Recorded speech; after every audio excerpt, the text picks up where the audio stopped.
So I made a video a few days ago when I was talking about how there's different levels and spectrums of what mental health is called, is addressed as, right? So when you have like depression, it can also be mild, it can also be manic. Mania is to do with the extreme side of it, where it can be so debilitating that you cannot function and you're destructive and you're a danger to other people and to yourself because of the level of what that mental health, of how that mental health is affecting you. So I've just found an article in the Times which is talking about how some of these things can be genetically identified. I just want to say I am very aware that the attack is on my whole family as well, because they've been intimidated into joining this live audience quite often. Fortunately, sometimes they back out of it. But in coaxing them, in coercing them to join that or that live audience, I know that there have been threats to their lives, their properties, and maybe they're just trying to stick up for each other in doing so. I've decided for a safe distance because I wanted to find out what was actually going on.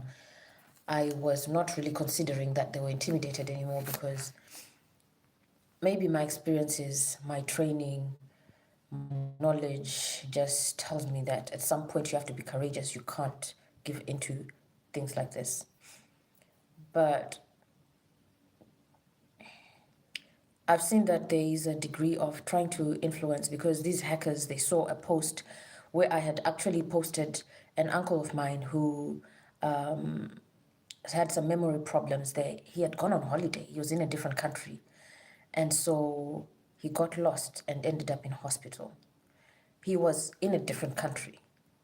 He got lost and ended up in hospital because, well, he does take some medication, but then where he was now lost, at least someone helped him to get to a hospital because some things were affecting him. Now, whatever he's gone through in the past has landed him on some medication because there was violence that he suffered.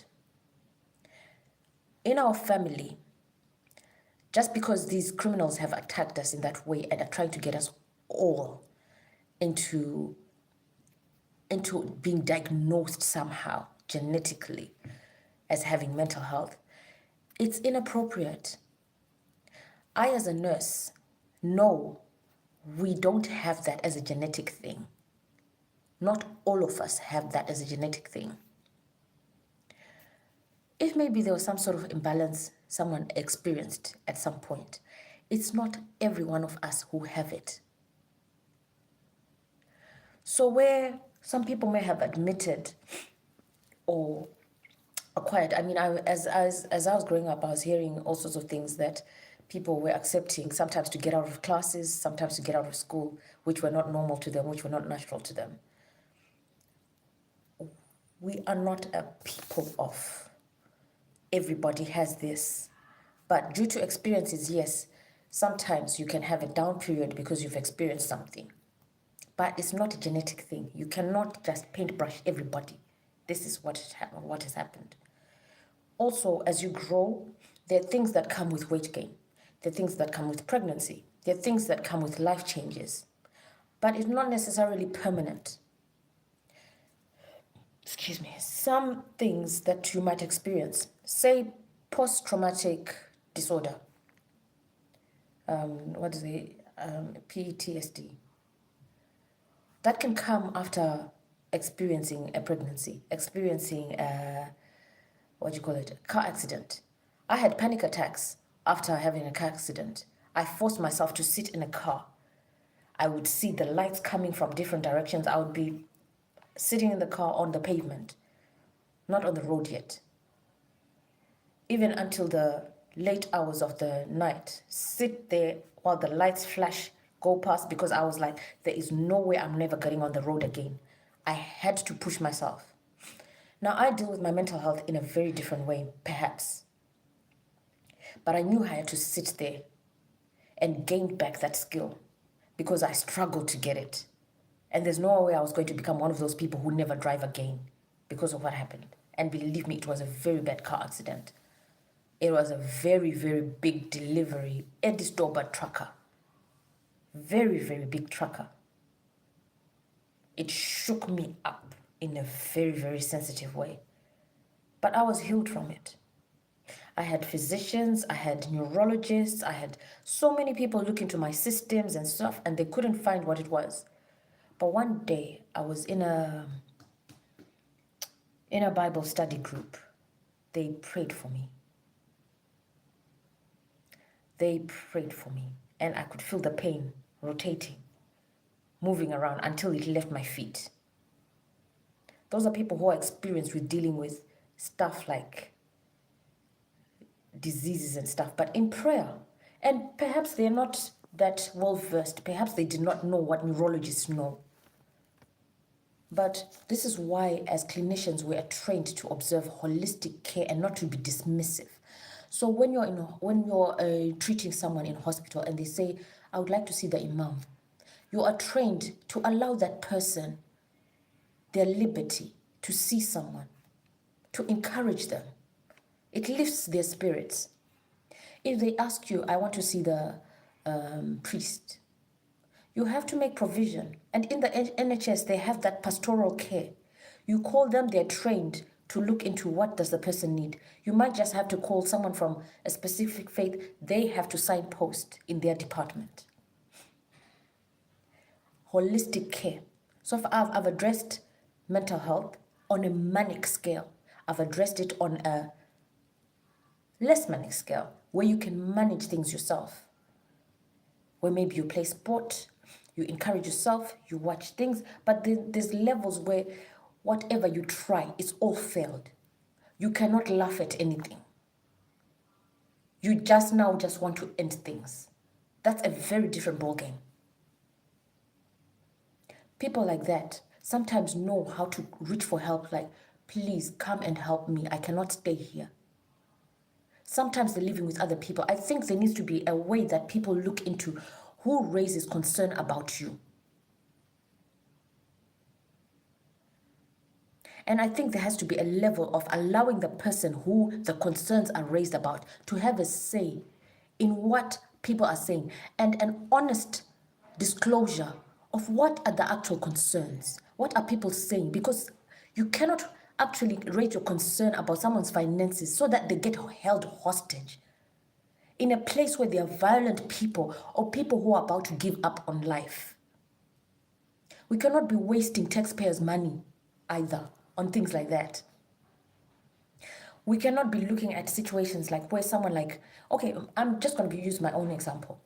I know this situation. I found out that the people who live next door to me have been trying to kill me for a very long time, but I'm very safe within my own property. And they don't like that I can pray for myself. This, when you look at it as clinicians, holistic care has to be observed.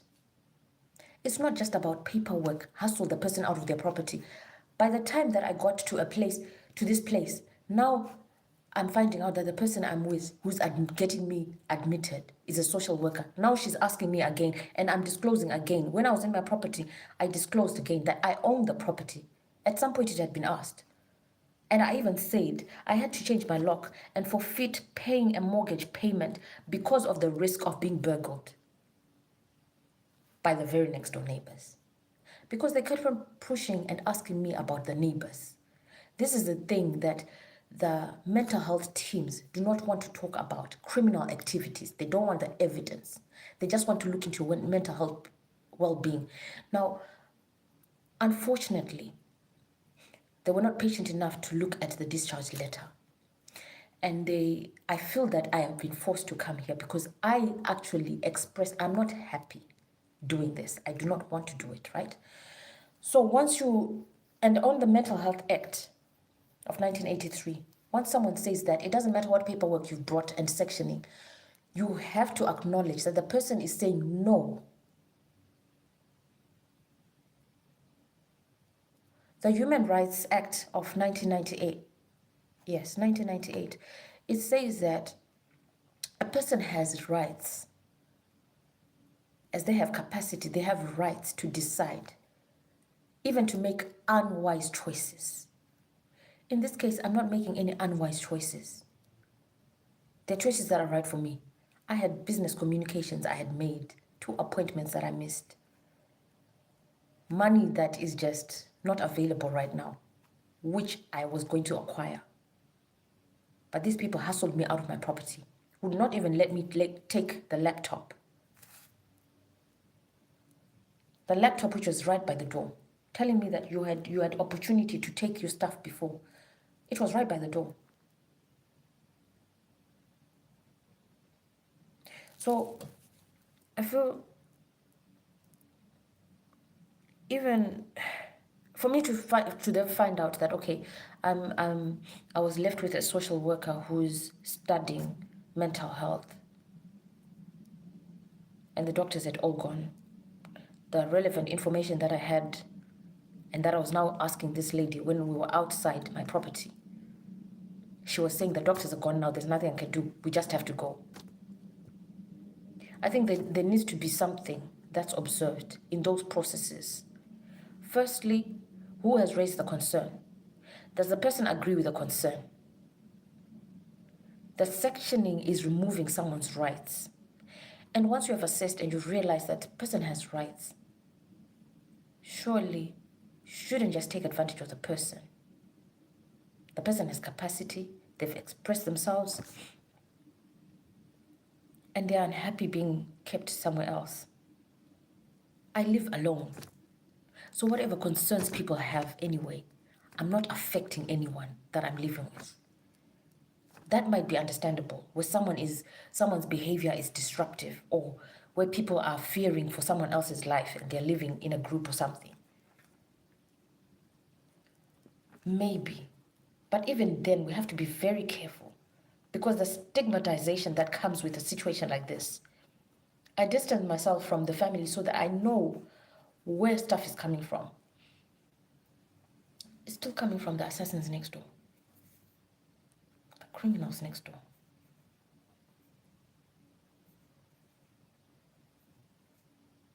The only unfortunate part was where my family was still attending. They didn't know that when the community team came into play, when I was living with them, they didn't know where it came from. But now I know, having gone back to my property, these criminals have been boasting and planning and plotting about all sorts, confessing and admitting about all sorts. So if we look at this, the times,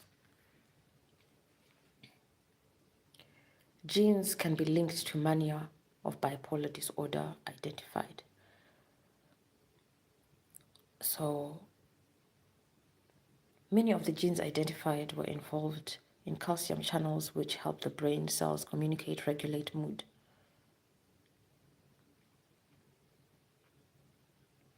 Shortening the diagnostic journey and reducing the risk of inappropriate treatment. Let's start by identifying the genetic features unique to mania. Researchers hope to develop biological markers that help clinicians recognize bipolar disorder earlier, shortening the diagnostic journeys, reducing the risk of inappropriate treatment. The findings may also help improve care. The study was published in the Journal of Biological Psychiatry. So people are still studying these things because they're not always exhaustive.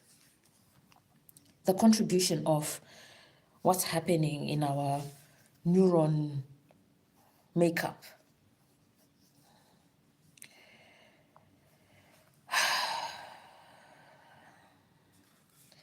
And you know, where people may not be or may be agnostic or just do not believe,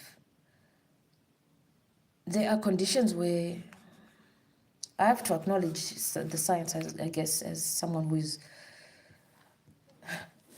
an all-rounder. But I know that there are actually people who,